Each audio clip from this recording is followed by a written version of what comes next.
Hello दोस्तों। हम संविधान का 5वां भाग पढ़ रहे थे जिसमें हमने आर्टिकल 52 से लेकर 88 तक देख लिया था। अब इससे आगे देखते हैं क्या क्या है इसमें।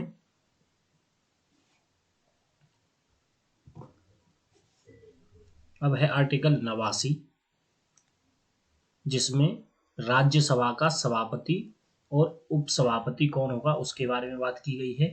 तो भारत का उपराष्ट्रपति राज्यसभा का पदेन सभापति होगा। यानी आर्टिकल 89 में बोला गया है कि जो भारत का उपराष्ट्रपति है वो राज्यसभा के सभापति के रूप में काम करेगा, यानी अध्यक्ष के तौर पर। फिर है राज्यसभा यथाशीघ्र अपने किसी सदस्य को अपना उपसभापति चुनेगी और जब जब उपसभापति का पद रिक्त होता है तब तब राज्यसभा किसी अन्य सदस्य को अपना उपसभापति चुनेगी। तो राज्यसभा में जो सभापति का काम करेगा वो तो उपराष्ट्रपति करेगा, लेकिन उपसभापति का जो काम करेगा वो राज्यसभा का ही कोई सदस्य होगा, और अगर वो भी उपलब्ध नहीं तो दूसरे किसी सदस्य को राज्यसभा में से ही चुना जाएगा। चलिए आगे देखते हैं। अब है आर्टिकल 90 जिसमें बताया गया कि उपसभापति का पद रिक्त होना, पद त्याग और पद से हटाया जाना। तो जो राज्यसभा के उपसभापति के रूप में पद धारण करने वाला सदस्य होगा वह यदि राज्यसभा का सदस्य नहीं रहता है तो अपना पद रिक्त कर देगा, क्योंकि उपसभापति सिर्फ राज्यसभा के सदस्य को ही चुना जा सकता है। किसी समय सभापति को संबोधित अपने हस्ताक्षर सहित लेख द्वारा अपना पद त्याग सकेगा। उपसभापति जब भी रिजाइन करना चाहेगा तो वो सभापति को अपना रिजाइन सौंपेगा। फिर है राज्यसभा के तत्कालीन समस्त सदस्यों के बहुमत से पारित संकल्प द्वारा अपने पद से हटाया जा सकता है। उपसभापति को और कैसे हटाया जा सकता है? यदि राज्यसभा में उस समय जो सदस्य उपलब्ध होंगे उसके बहुमत से एक संकल्प उसे हटाने का पारित कर दिया जाए तो राज्यसभा के जो उपसभापति होते हैं उन्हें हटाया जा सकता है। चलिए नेक्स्ट देखते हैं। अब है आर्टिकल 91 जिसमें बताया गया कि सभापति के पद के कर्तव्यों का पालन करने या सभापति के रूप में कार्य करने की उपसभापति या अन्य व्यक्ति की शक्ति। तो राज्यसभा की किसी बैठक से सभापति की अनुपस्थिति में उपसभापति या यदि वह भी अनुपस्थित है तो ऐसा व्यक्ति जो राज्यसभा की प्रक्रिया के नियमों द्वारा अवधारित किया जाए, या यदि ऐसा कोई व्यक्ति उपस्थित नहीं है तो ऐसा अन्य व्यक्ति जो राज्यसभा द्वारा अवधारित किया जाए सभापति के रूप में कार्य करेगा। तो यानी बेसिकली है कि ये सभापति की गैर मौजूदगी में जो भी राज्यसभा का उपसभापति होता है वो सभापति के तौर पर काम करता है। अगर उपसभापति भी उपलब्ध नहीं है तो राज्यसभा के किन्हीं भी सदस्यों में से या राज्यसभा जिसे चाहे उसे सभापति के रूप में कार्य करवा सकती है। चलिए आगे देखते हैं। अब है आर्टिकल 92 जिसमें जब सभापति या उपसभापति को पद से हटाने का कोई संकल्प विचाराधीन है तब उसका पीठासीन न होना। इसमें बताया गया है कि आर्टिकल 92 में कि जब भी सभापति या उपसभापति को हटाए जाने का कोई भी संकल्प उस सदन में पारित या विचार के लिए रखा गया है तब तब सभापति और उपसभापति अपने पद पर नहीं रहेंगे। फिर आर्टिकल 93 लोकसभा का अध्यक्ष और उपाध्यक्ष। तो लोकसभा यथाशीघ्र अपने सदस्यों को अपना अध्यक्ष और उपाध्यक्ष चुनेगी, यानी लोकसभा में से ही लोकसभा का अध्यक्ष चुना जाएगा और उपाध्यक्ष भी चुना जाएगा। जब जब अध्यक्ष या उपाध्यक्ष का पद रिक्त होता है तब तब लोकसभा किसी अन्य सदस्य को यथास्थिति अध्यक्ष या उपाध्यक्ष चुनेगी। चलिए आगे देखते हैं। अब है आर्टिकल 94 अध्यक्ष और उपाध्यक्ष का पद रिक्त होना, पद त्याग और पद से हटाया जाना। तो लोकसभा के अध्यक्ष या उपाध्यक्ष के रूप में पद धारण करने वाला सदस्य यदि लोकसभा का सदस्य नहीं रहता है तो अपना पद रिक्त कर देगा।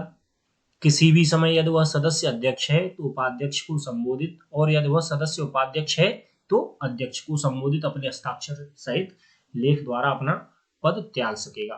जब भी जो लोकसभा का अध्यक्ष है अपना पद त्यागना चाहता है और उपाध्यक्ष भी अगर अपना पद त्यागना चाहता है तो ये एक दूसरे को अपना रिजाइन सौंप सकते हैं। अगर अध्यक्ष को देना है तो वो उपाध्यक्ष को सौंपेगा और उपाध्यक्ष रिजाइन करना चाहता है तो वो अध्यक्ष को सौंपेगा। फिर है लोकसभा के तत्कालीन समस्त सदस्यों के बहुमत से पारित संकल्प द्वारा अपने पद से हटाया जा सकेगा। अगर लोकसभा के अध्यक्ष या उपाध्यक्ष को हटाना है तो उसमें एक बहुमत से एक संकल्प पारित किया जाए उसे हटाने का, तो वो अपने दोनों पद से हट जाएंगे। चलिए आगे देखते हैं। आर्टिकल 95 अध्यक्ष के पद के कर्तव्यों का पालन करने या अध्यक्ष के रूप में कार्य करने की उपाध्यक्ष या अन्य व्यक्ति की शक्ति के बारे में बात की गई है। जब भी अध्यक्ष उपस्थित नहीं होगा तो उसकी जगह उपाध्यक्ष सदन की अध्यक्षता करेगा। अगर उपाध्यक्ष भी उपलब्ध नहीं है तो लोकसभा में से ही कोई भी सदस्य जो लोकसभा निर्धारित करे ऐसा सदस्य सदन की अध्यक्षता कर सकता है। ये 95 आर्टिकल में बोला गया है। फिर है 96 जब अध्यक्ष या उपाध्यक्ष को पद से हटाने का कोई संकल्प विचाराधीन है तब उसका पीठासीन न होना। ऐसे ही राज्यसभा में सिस्टम है और ऐसे ही लोकसभा में अगर अध्यक्ष या उपाध्यक्ष के खिलाफ कोई भी पद से हटाने के लिए संकल्प विचाराधीन है, विचार के अंतर्गत है, उस सदन में प्रेजेंट किया गया है उस संकल्प को, तब उस समय ना तो अध्यक्ष ना ही उपाध्यक्ष उनकी सदन की जो सदस्यता होती है अध्यक्षता करने की वो नहीं रहेगी। यानी वो उस समय सदन के ना तो अध्यक्ष रहेंगे और ना ही वो जो उपाध्यक्ष है वो उपाध्यक्ष रहेगा, ना ही अध्यक्ष अध्यक्ष रहेगा। चलिए आगे देखते हैं।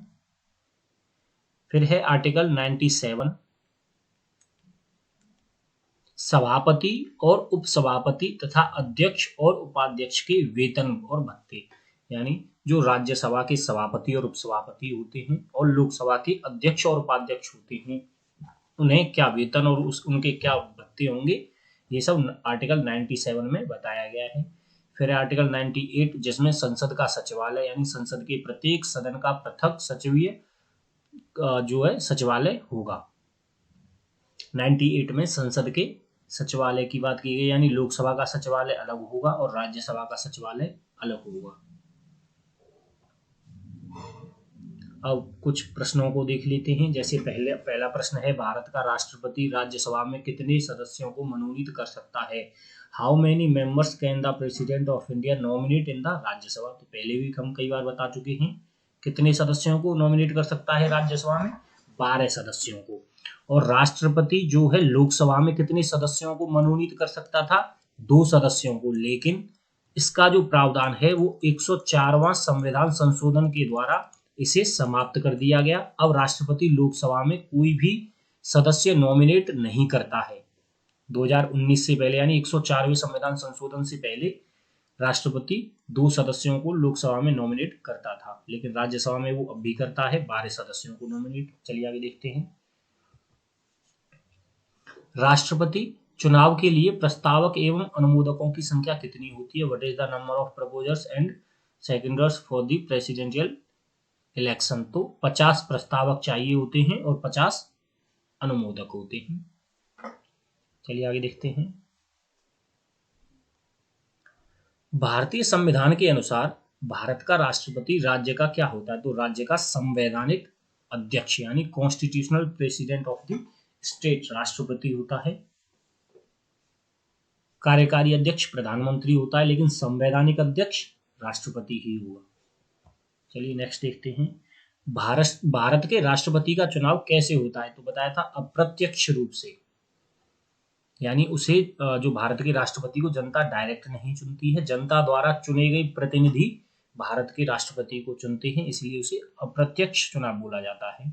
अगर जनता डायरेक्ट चुनती तो उसे प्रत्यक्ष चुनाव बोला जाता। चलिए आगे देखते हैं। भारत के राष्ट्रपति का चुनाव कौन संचालित करता है। Who conducts the election of the president of India. तो कौन करता है, भारत का निर्वाचन आयोग election commission of India Bharat के राष्ट्रपति के चुनाव को संपन्न कराता है। चलिए आगे देखते हैं। अब है नेक्स्ट क्वेश्चन, राष्ट्रपति के चुनाव संबंधी मामले कहाँ भेजे जाते हैं? Where are the matters related to the election of the president sent to supreme court में। राष्ट्रपति से संबंधित जितने भी चुनावी विवाद होंगे वो सब सुप्रीम कोर्ट देखेगा। नेक्स्ट देखते हैं, भारत के राष्ट्रपति का चुनाव कितने वर्षों के लिए होता है? तो 5 वर्षों के लिए। भारत का राष्ट्रपति 5 वर्षों के लिए चुना जाता है। और राज्यसभा के जो सदस्य होते हैं उनका कार्यकाल 6 वर्ष होता है, राज्यसभा के सदस्यों का कार्यकाल, और लोकसभा के सदस्यों का कार्यकाल 5 वर्ष। राष्ट्रपति का कार्यकाल 5 वर्ष। चलिए आगे देखते हैं। अब है, राष्ट्रपति को उनके पद से कैसे हटाया जा सकता है, यानी how can the president be removed from his office. तो बताया था संसद द्वारा महाभियोग चलाकर, इम्पीचमेंट बाय द पार्लियामेंट। तो राष्ट्रपति को अपने पद से इस प्रकार हटाया जा सकता है। नेक्स्ट क्वेश्चन देखते हैं, भारत के राष्ट्रपति को पद एवं गोपनीयता की शपथ कौन दिलाता है? तो बताया था भारत का मुख्य न्यायाधीश, chief justice of India, Bharat के राष्ट्रपति को शपथ दिलाता है। नेक्स्ट है, राष्ट्रपति अपना त्यागपत्र किसे सौंपता है? To whom does the president submit his resignation. तो उपराष्ट्रपति को। जब भी राष्ट्रपति रिजाइन देना चाहता है तो वो किसे सौंपेगा अपना त्यागपत्र? उपराष्ट्रपति को। तो ये थे आज के कुछ प्रश्न।